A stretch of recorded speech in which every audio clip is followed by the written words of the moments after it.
श्री शिवाय नमस्तुभ्याम। हर हर महादेव। भगवान भोलेनाथ की कृपा और आशीर्वाद सदा सर्वदा आप और आपके परिवार पर बना रहे। आज की वीडियो में हम बात करेंगे कि सावन के महीने में तुलसी में जल डालने से कौन सा पुण्य फल मिलता है। तो दोस्तों वीडियो बहुत ही खास और बहुत ही अच्छी होने वाली है, बहुत ही विशेष वीडियो है, तो वीडियो में बने रहिएगा। सबसे पहले तो आप सभी को सावन के महीने की हार्दिक शुभकामनाएं। सावन का महीना बहुत ही पवित्र होता है। इस महीने में भगवान शंकर की पूजा होती है और सावन के महीने में तुलसी माता का भी पूजन किया जाता है। हिंदू धर्म में तुलसी के पौधे को बहुत ही पवित्र पौधा माना जाता है। तुलसी के पौधे में साक्षात भगवान श्री हरि विष्णु जी और माता लक्ष्मी जी का वास होता है। यदि कोई भक्त कभी भी भगवान श्री हरि को भोग लगाता है तो भोग विष्णु तुलसी पत्र के बिना किसी भी प्रकार का भोग स्वीकार नहीं करते। यानी कि जब भी भगवान विष्णु को भोग लगाया जाता है तो उसमें तुलसी का पत्र अवश्य ही रखा जाता है। तुलसी को भगवान श्री हरि विष्णु की अर्धांगिनी भी कहा जाता है। इसीलिए जो भी मनुष्य तुलसी की पूजा करता है वह कभी भी गरीब नहीं रहता है। जो भी मनुष्य रोज तुलसी माता को जल देता है उसकी कभी भी दुर्गति नहीं होती है। ऐसा मनुष्य घोर पाप करने के बाद भी नरक में नहीं जाता है। आज मैं आप सभी को एक कथा के माध्यम से बताती हूँ कि सावन माह में तुलसी को जल देने से कौन सा फल मिलता है। अगर आप भगवान शिव के सच्चे भक्त हैं तो कमेंट बॉक्स में ओम नमः शिवाय या हर हर महादेव की हाजिरी लगाना बिल्कुल भी मत भूलिएगा। तो चलिए वो उस कथा का श्रवण करते हैं। एक समय की बात है कि भगवान भोलेनाथ जी के पास माता पार्वती जी आती हैं और देवों के देव महादेव जी से कहती हैं कि हे स्वामी, आप तो तीनों लोकों के स्वामी हैं। आपने समुद्र मंथन के समय समस्त संसार के मनुष्यों को विष से बचाने के लिए आपने खुद ने विष को पिया था। आप देवों के देव हैं, परंतु आप फिर भी इस तुलसी के पौधे की पूजा क्यों नहीं करते हैं? इसे नित्य जल क्यों नहीं चढ़ाते हैं? मैं इस पौधे को जल चढ़ाने का महत्व जानना चाहती हूँ। माता पार्वती की बात सुनने के बाद भगवान भोलेनाथ बोले, हे देवी पार्वती, तुलसी साक्षात लक्ष्मी जी का स्वरूप है और माता लक्ष्मी धन की देवी है और माता लक्ष्मी की नित्य पूजा करने के करोड़ों फायदे हैं जो मनुष्य को पता नहीं होते हैं। और तो और तुलसी के पौधे पर नित्य नियम से जल चढ़ाने मात्र से मनुष्य के करोड़ों पाप नष्ट हो जाते हैं। हे देवी पार्वती, तुलसी का महत्व तो बहुत है, परंतु इसका खास महत्व सावन माह में होता है। हे देवी पार्वती, चलो मैं तुम्हें तुलसी को जल देने का महत्व बताने से पहले एक अत्यंत प्राचीन कथा सुनाता हूँ। इस कथा के माध्यम से तुम्हें तुम्हारे सारे प्रश्नों के उत्तर मिल जाएंगे, इसीलिए तुम इस कथा को ध्यान से सुनना। इस कथा को सुनने मात्र से ही समस्त पापों का नाश हो जाता है। अब माता पार्वती कहती है, हे प्रभु, मैं इस कथा को अवश्य सुनना चाहती हूँ। कृपया आप मुझे वह कथा सुनाइए, मैं इसे पूरे ध्यान से सुनूंगी। तब भगवान भोलेनाथ माता पार्वती को तुलसी को जल देने के महात्म्य की कथा सुनाते हैं। शिव जी कहते हैं, हे देवी पार्वती, तुलसी को जल देने के पीछे एक प्राचीन इतिहास छुपा हुआ है जो बहुत ही उत्तम और पुण्य फल प्रदान करने वाला है। हे देवी पार्वती, पूर्व काल की बात है। देवपुरी में गोपाल नाम का एक ब्राह्मण रहता था। वह जन्म से तो ब्राह्मण था, किंतु वह क्रम से भ्रष्ट कपटी बुद्धि वाला व्यक्ति था। वह कंबल तथा चमड़ा आदि बेचकर धन कमाता था।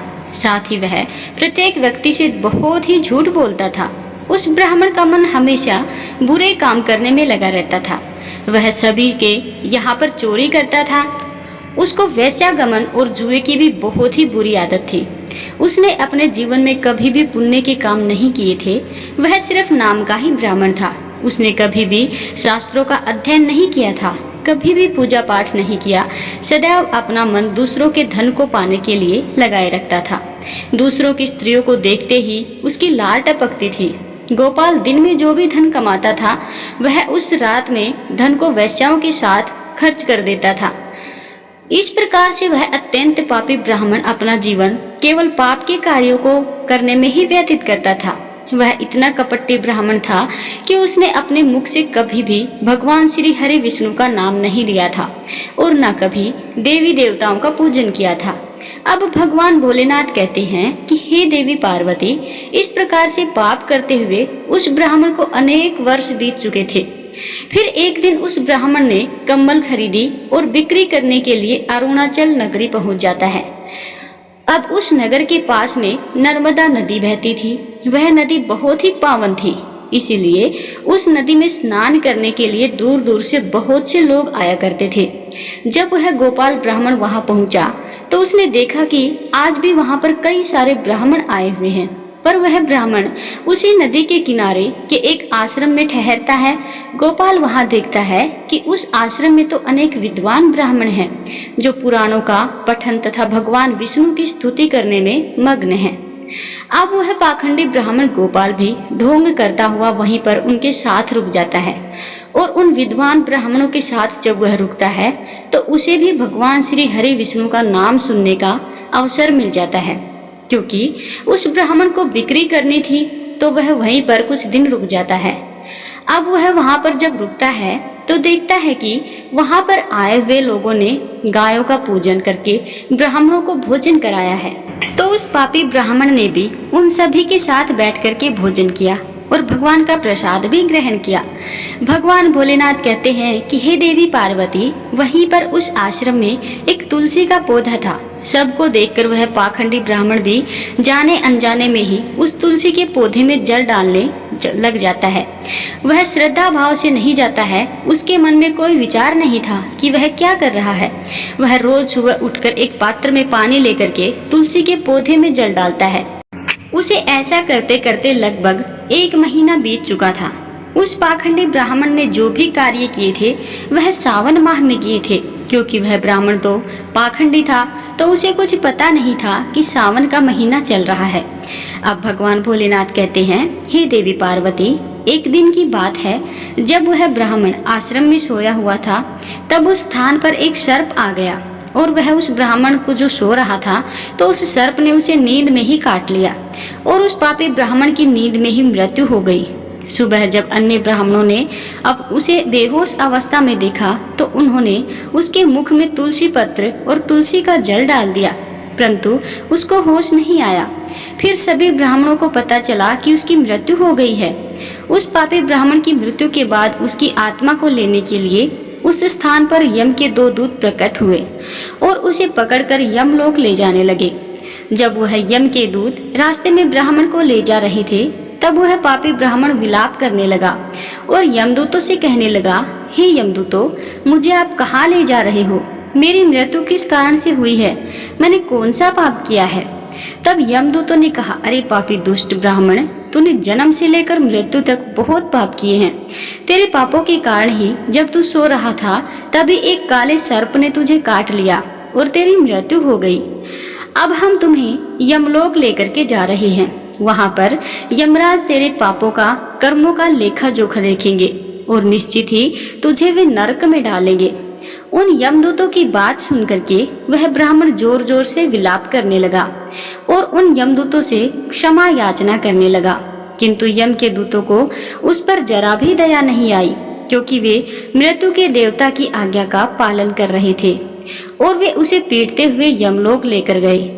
जब यम के दूत उस ब्राह्मण को लेकर यमराज के सामने पहुंचे तो यमराज के पास बैठे हुए चित्रगुप्त ने उस ब्राह्मण के जन्म से लेकर के मृत्यु तक के कर्मों का लेखा जोखा निकाला और यमराज से कहने लगे, हे यमराज, इस ब्राह्मण ने तो बचपन से लेकर मृत्यु तक पाप ही पाप किए हैं। इसने कोई पुण्य का काम किया ही नहीं, तो यह तो महापाप है। तब यमराज बोले, अरे इसे तुरंत ही मेरी नजरों से दूर कर दिया जाए और कुंभी पाप नरक में डाल दिया जाए।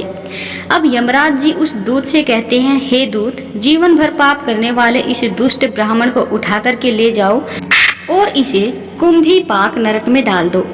यमराज के आदेशों का पालन करते हुए यमदूत उस पापी ब्राह्मण को लेकर के चले गए और उसे बड़े बड़े मुद्दर से पीटने लगे, जिससे उस ब्राह्मण का मस्तक टूट गया और वे उसे कुंभी पाप नामक नरक में ले गए। उस भयंकर नरक में खोलते हुए तेल में तेल के बड़े बड़े घड़े थे, जिसके नीचे भयंकर अग्नि धधक रही थी। यमराज के आदेशों का पालन करते हुए उन यमराज के दूत ने उस ब्राह्मण को उस खोलते हुए तेल के घड़े में डाल दिया। अब भगवान भोलेनाथ कहते हैं कि हे देवी पार्वती, लेकिन जैसे ही वह ब्राह्मण उस खोलते हुए तेल के घड़े में गिरा, वह तेल तुरंत ही एकदम से ठंडा पड़ गया। इस विचित्र घटना को देखकर उस यम के दूत को बड़ा ही आश्चर्य हुआ। उसने सोचा कि अरे, ऐसा पहले तो कभी नहीं हुआ। आज इस ब्राह्मण को इसने जब तेल में डाला तो यह तेल ठंडा कैसे हो गया। उसने कितने ही पापियों को उस तेल के घड़े में डाला था, वे सभी उस खोलते हुए तेल में गिर करके छटपटाने लगते थे। लेकिन जैसे ही वह ब्राह्मण उस तेल में गिरा, तब वह तेल अचानक से शांत और शीतल हो गया। इस आश्चर्यजनक घटना को देखते हुए वह यमदूत तीव्र गति से दौड़ता हुआ सीधा यमराज जी के पास जा पहुंचा। तब उस दूत को इतना घबराया हुआ देख करके यमराज ने पूछा, हे दूत, क्या बात है, आखिर तुम इतनी तीव्र गति से दौड़ते हुए क्यों आ रहे हो। फिर वह दूत कहता है, हे यमराज, आपने जिस ब्राह्मण को कुंभी पाप नरक में डालने के लिए कहा था, हमने वैसा ही किया। और जैसे ही हमने उसे कुंभी पाप नरक में डाला, तब नरक की अग्नि बुझ गई और वह खोलता हुआ जो तेल था वो भी बिल्कुल ठंडा पड़ गया। अब यमराज जी कहते हैं, हे दूत, यह तो बड़ी ही विचित्र घटना है, ऐसा पहले तो कभी नहीं हुआ। अब यमराज भी अपने मन में विचार कर रहे होते हैं। तभी उस स्थान पर देवर्षि नारद जी पधारते हैं। देवर्षि नारद को देख करके यमराज अत्यंत प्रसन्न होते हैं और उन्हें प्रणाम करके उनका स्वागत करते हैं। फिर यमराज नारद जी से कहते हैं, हे देवर्षि नारद, आप उचित समय पर आए हैं। हमने आज एक अत्यंत पापी ब्राह्मण को कुंभी पाप नरक में गिराया है, किंतु उसके गिरते ही नरक की अग्नि ठंडी पड़ गई है और जो खोलता हुआ तेल था वो भी शीतल बन गया है। यमराज जी की बात सुनकर देवर्षि नारद जी ने यमराज जी से कहने लगते हैं, हे धर्मराज, आपने जिस ब्राह्मण को नरक में डाला है वह नरक में डालने योग्य नहीं है, क्योंकि उस ब्राह्मण के द्वारा अनजाने में ही सही ऐसा कर्म हो गया है जो नरक का नाश करने वाला है। जो कोई पुण्य कर्म करने वाले लोगों के साथ रहता है उसे उनके पुण्य का भाग फल जो है मिल ही जाता है। और यह ब्राह्मण तो 1 महीने तक भगवान विष्णु के भक्तों के साथ रह चुका है। इस ब्राह्मण ने एक आश्रम में रहते हुए नित्य तुलसी को जल अर्पण किया है, इसीलिए वह बहुत बड़ा पुण्यवान बन गया है। इसके समस्त पाप नष्ट हो गए हैं और यह ब्राह्मण अब स्वर्ग लोक जाने का अधिकारी बन गया है। इस ब्राह्मण ने अनजाने में ही इतना पुण्य कमाया है जो जन्म जन्मांतर में मनुष्यों को प्राप्त नहीं होता है। इसीलिए आप इसे नरक में ना पकाओ। इस ब्राह्मण के पापों के लिए इसे केवल इतना दंड दो, इसे नरक लोक का दर्शन कराओ। अब भगवान भोलेनाथ कहते हैं कि हे देवी पार्वती, देवर्षि नारद की बात सुनकर के यमराज अत्यंत प्रसन्न होते हैं और उस ब्राह्मण को कुंभी पाक नरक से निकाल करके ले आते हैं और अपने दूतों से कहते हैं, हे दूत, इस ब्राह्मण महात्मा को ले जाओ और संपूर्ण नरकों का दर्शन कराओ। अब यमराज की बात को सुन करके यम के दूत उस ब्राह्मण को ले जाते हैं और संपूर्ण नरकों का दर्शन कराते हैं। इस प्रकार से यम के दूत उस ब्राह्मण को संपूर्ण नरकों का दर्शन जब कराते हैं और फिर से उसे यमलोक में ले आते हैं और फिर वह ब्राह्मण एक यक्ष बन जाता है। अब भगवान भोलेनाथ कहते हैं कि हे देवी पार्वती, जैसे मुझे कैलाश पर्वत प्रिय है, वैसे ही जो मनुष्य नित्य तुलसी की पूजा करता है, तुलसी को जल देता है, वह मुझे सबसे अधिक प्रिय है। उस मनुष्य की कभी दुर्गति नहीं होती है, वह कभी नरक में नहीं जाता है। जिन घरों में तुलसी का पौधा सदैव ही हरा भरा रहता है, उस घर में सुख शांति और समृद्धि बनी रहती है। हे देवी, साथ ही भगवान विष्णु की पूजा में और उन्हें चढ़ाए जाने वाले भोग में तुलसी के पत्र अवश्य होने चाहिए, क्योंकि तुलसी पत्र के बिना भगवान विष्णु किसी भी प्रकार का भोग स्वीकार नहीं करते हैं। इसीलिए प्रत्येक घर में तुलसी का पौधा अवश्य ही होना चाहिए। अगर आपके घर में तुलसी है तो सुख शांति और समृद्धि के लिए तुलसी को चुनरी अवश्य ही चढ़ाएं। हमेशा ध्यान रहे कि तुलसी का पौधा चुनरी के बिना अधूरा होता है। तुलसी केवल एक पौधा ही नहीं, बल्कि यह वह देवी है, वह त्रिलोक के स्वामी भगवान विष्णु की पत्नी है। इसीलिए तुलसी को चुनरी अवश्य ही चढ़ाना चाहिए। इससे पति पत्नी में प्रेम और विश्वास बढ़ता है। घर में रहने वाली महिलाएं सदा सुहागिन और सौभाग्यशाली रहती हैं। तुलसी का विवाह भी अवश्य ही कराना चाहिए। इससे मनुष्य के सभी दुखों का अंत होता है और सांसारिक जीवन सुखमय बीतता है। तुलसी के पौधे के पास अपने मुख में कभी भी कोई अपशब्द नहीं बोलने चाहिए। तुलसी के पास भूल कर भी जूते चप्पल अथवा झाड़ू पोछा नहीं रखना चाहिए। ऐसे किए जाने वाले कार्यों को शास्त्रों में पाप माना गया है। जहाँ पर तुलसी का पौधा होता है उस स्थान के आसपास आपको भूल कर भी थूकना नहीं चाहिए। तुलसी के पास जल से भरा हुआ पात्र भी नहीं रखना चाहिए। तुलसी के पौधे के पास दीपक जलाने के बाद दीपक को वहाँ से हटा देना चाहिए, क्योंकि तुलसी के नीचे बुझा हुआ दीपक रखना अशुभ माना जाता है। जिस स्थान पर भी तुलसी का पौधा होता है उस स्थान को हमेशा ही स्वच्छ रखना चाहिए। इसीलिए नियमित रूप से तुलसी के पौधे के आसपास साफ सफाई का विशेष ध्यान रखना चाहिए। तुलसी के पौधे में शिवलिंग और गणेश जी की प्रतिमा नहीं रखनी चाहिए। साथ ही तुलसी के गमले में अन्य किसी भी प्रकार का पौधा लगाना अशुभ माना जाता है। तुलसी के पौधे के पास कपड़े भी नहीं सुखाने चाहिए, अन्यथा कपड़ों से गंदा पानी जो होता है वो तुलसी के पौधे पर गिर सकता है। ध्यान रहे, तुलसी के पौधे को नाखून से नहीं तोड़ना चाहिए, इससे तुलसी का अपमान होता है। यदि तुलसी के पत्ते सूख करके गिर जाते हैं तो उन्हें कचरे में भी नहीं फेंकना चाहिए। उन पत्तों को तुलसी की मिट्टी में ही दबा देना चाहिए और रविवार के दिन तुलसी के पत्ते नहीं तोड़ने चाहिए और ना ही रविवार के दिन तुलसी में जल चढ़ाना चाहिए।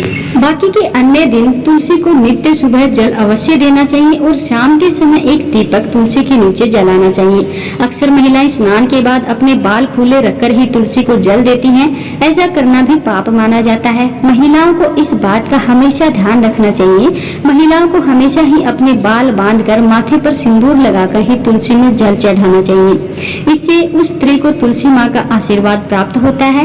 घर में तुलसी का पौधा लगाते समय ध्यान रहे कि इसके लिए गंदी मिट्टी का उपयोग नहीं करना चाहिए। तुलसी के पौधे के लिए शमशान की अथवा गंदगी वाले स्थान की मिट्टी का उपयोग कभी भी नहीं करना चाहिए। इससे तुलसी माँ रूठ जाती है और सूखने लगती है। तुलसी का पौधा कभी गंदे स्थान पर नहीं लगाना चाहिए, जैसे नाली अथवा बाथरूम के पास। इन स्थानों पर तुलसी का पौधा कभी भी नहीं लगाना चाहिए, अन्यथा गंदा पानी तुलसी के पौधे में गिर सकता है, जो प्रत्येक मनुष्य के लिए बहुत ही अशुभ माना गया है। घर में तुलसी का पौधा कभी सूखना नहीं चाहिए। शास्त्रों में ऐसी मान्यता है कि तुलसी के पौधे के सूखने से अकाल मृत्यु की सूचना प्राप्त होती है। घर में तुलसी का पौधा सूख जाए तो घर की सुख समृद्धि खत्म हो जाती है। सूखी तुलसी में माँ लक्ष्मी का वास नहीं होता है। शास्त्रों के अनुसार मासिक धर्म के दौरान महिलाओं को तुलसी के पौधे में पानी नहीं डालना चाहिए और तुलसी को स्पर्श भी नहीं करना चाहिए। तुलसी के पौधे में बिना स्नान किए हुए जल नहीं देना चाहिए और चप्पल आदि पहनकर भी तुलसी को जल नहीं देना चाहिए। तुलसी को जल देते समय ध्यान रहे कि वह जल आपके पैरों में ना गिर पड़े, इससे तुलसी माता का अपमान होता है। अब भगवान भोलेनाथ कहते हैं कि हे देवी पार्वती, तुलसी पर कभी भी झूठा पानी नहीं डालना चाहिए, इससे तुलसी माता रूठ जाती है और नित्य तुलसी के दर्शन करने से मनुष्य को स्वर्ग की प्राप्ति होती है। तुलसी पत्र के सेवन से मनुष्य के सभी पाप नष्ट हो जाते हैं। तुलसी का पौधा हमेशा ही घर के सामने लगाना चाहिए। इसे पूर्व अथवा उत्तर दिशा में लगाने से सबको शुभ संकेत प्राप्त होते हैं। तुलसी के पास मरुस्थलीय पौधे रखना बेहद अशुभ माना जाता है। ऐसे पौधों से नकारात्मक ऊर्जा निकलती है। शास्त्रों में कहा गया है, जिन पौधों से हरी भरी कलियों की उत्पत्ति ना हो, उसके स्थान पर कांटे निकलते हों, तो ऐसे पौधों को तुलसी के पास कभी भी नहीं रखना चाहिए। शास्त्रों में केले के पौधे का विशेष महत्व बताया गया है। अगर तुलसी के पौधे के पास केले का पेड़ लगा देते हैं तो इसका कई गुना अधिक लाभ प्राप्त होता है। केले के पेड़ में भगवान विष्णु का वास होता है। इसे तुलसी के पास लगाने से घर में सुख समृद्धि आती है। तुलसी के पौधे में शालिग्राम रखना बहुत जरूरी होता है, इसे अवश्य ही रखना चाहिए। तुलसी के गमले में शालिग्राम रखने से तुलसी का और भी अधिक शुभ प्रभाव आपको देखने को मिलेगा। शालिग्राम भगवान विष्णु भगवान का निराकार रूप माना जाता है। यह काले रंग का पत्थर होता है, जिसे विलक्षण और मूल्यवान माना गया है। इसे अगर तुलसी के गमले में रखेंगे तो आपके घर में संपूर्ण नकारात्मक जो ऊर्जा है वो नष्ट हो जाएगी।